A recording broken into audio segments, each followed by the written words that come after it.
আজকে দুঃখ, কলিজায় বড় ব্যথা। সময়ে সময়ে যুগে যুগে আমরা বিভিন্ন দেশে দেখি আমার নবীর শান মানিয়া কটাক্ষ করা হয়। মাত্র গতকাল নিউজ আপনারা পাইলেন কিনা জানি না, ভারতে দুই কুলাঙ্গা আমার নবীর শান মানের উপরে চরমভাবে আঘাত করেছে। মোদী সরকারের একজন এমপি সাপোর্ট করেছে। নবীর শানের উপরে এত বড় কথা, মনে রাখবা। কেউ বলতে পারে ভারত হয়েছে তো আমাদের কি? ভালো করে ইয়াদ রাখো, আমার নবী শুধু ভারতের নবী নন, আমার নবী কায়নাতের নবী। পৃথিবীর কোন এক জায়গায় যদি আমার নবীর শানের উপরে আঘাত হয়, মুসলমান মনে রেখো, তাম পৃথিবীর সমস্ত নবীর উম্মতের কলিজায় আঘাত লাগলে বোঝা যাবে তুমি নবীর উম্মত। আমরা কোন দেশে আঘাত হয়েছে তা জানি না, আমরা শুধু একটাই বুঝি, আমার নবীর উপরে আঘাত হয়েছে, আমার নবীর শান নিয়ে কটাক্ষ হয়েছে। সে যেই হোক, আমার বাপ হোক আর আমার দাদা হোক, আমার নেতা হোক আমার নেত্রী হোক, আমার রক্তের যেই হোক না কেন, নবীর বিরুদ্ধে কথা বলবে, কোনদিন নবীর আশিক সেটা বরদাস্ত করবে না। এজন্য আমরা দায়িত্বহীন কণ্ঠে বলি, ভারতের বিজেপি সরকার, মোদী সরকারকে আলটিমেটাম দেওয়া হলো, অতি দ্রুত কুলাঙ্গার গুলিকে দ্রুত তুমি অ্যারেস্ট করো, বিচারের আওতায় না আনো। আর যদি তাদেরকে বিচারের আওতায় না আনা হয়, মনে রাখবা, শুধু বাংলাদেশের নবীর আশিকরা যদি চায়, বাংলাদেশের নবীর আশিকরা যদি রাজপথে নেমে যায় উলামায়ে কেরামের নেতৃত্বে, তাহলে ভারত পর্যন্ত আমাদের লং মার্চ করতে কেউ ঠেকায় রাখতে পারবে না। উলামায়ে কেরাম আপনাদেরকে রাজপথে ডাক দিতে পারে। মনে রাখবেন, এই ইস্যুটা আলেম ওলামার ব্যক্তিগত ইস্যু নয়। উলামায়ে কেরাম যখন রাজপথে নামে, তাদের ব্যক্তি স্বার্থে নামে না।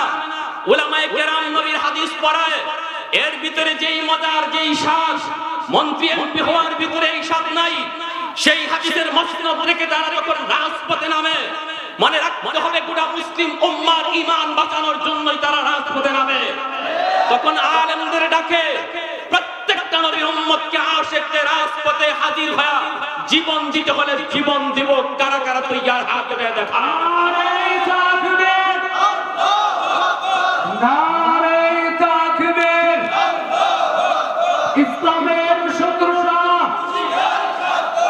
কওমি মাদ্রাসার শত্রুরা, নারে তাকবীর।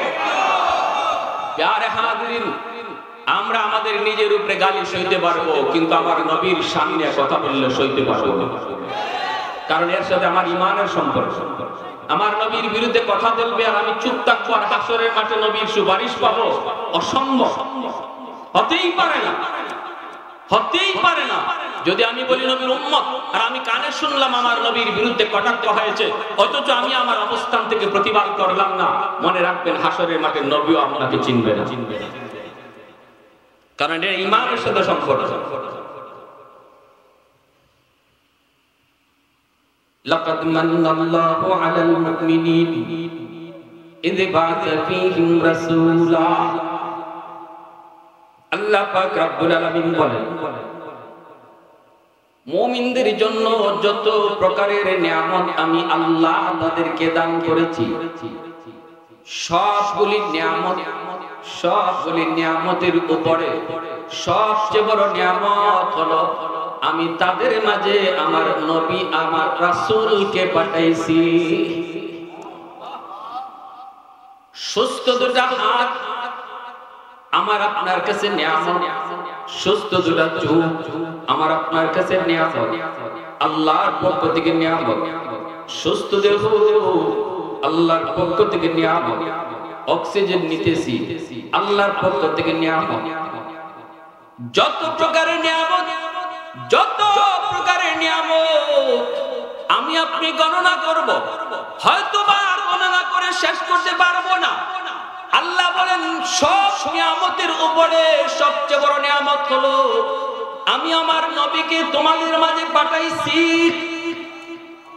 কারণ এই হাত কোন কাজে ব্যবহার করলে জান্নাতি হয় জাহান্নামী হয় তা তুমি জানতে না। পা তুমি কোন পথে চালাইলে জান্নাতি হয় নাকি জাহান্নামী হয় তা তুমি জানতে না। সুস্থ করে নিয়ামত তুমি পাইছো, কিন্তু এই সুস্থতার নিয়ামত কেমনে ব্যবহার করলে তোমার দেহ জান্নাতে যাবে তা তুমি জানতে না। জানাইলেন নবী আয়েশা, ঠিক না? জোরে বলেন। জানাইলেন নবী আয়েশা, হাত কোন কাজে ব্যবহার করবা, চোখ তুমি কোন কাজে ব্যবহার করবা, পা তুমি কোন কাজে ব্যবহার করবা, দিমাগ তুমি কোন কাজে ব্যবহার করবা, সুস্থতার নিয়ামত তুমি কেমনে শুকরিয়া আদায় করবা, সব হাতে কলমে দেখাইলেন আমার নবী।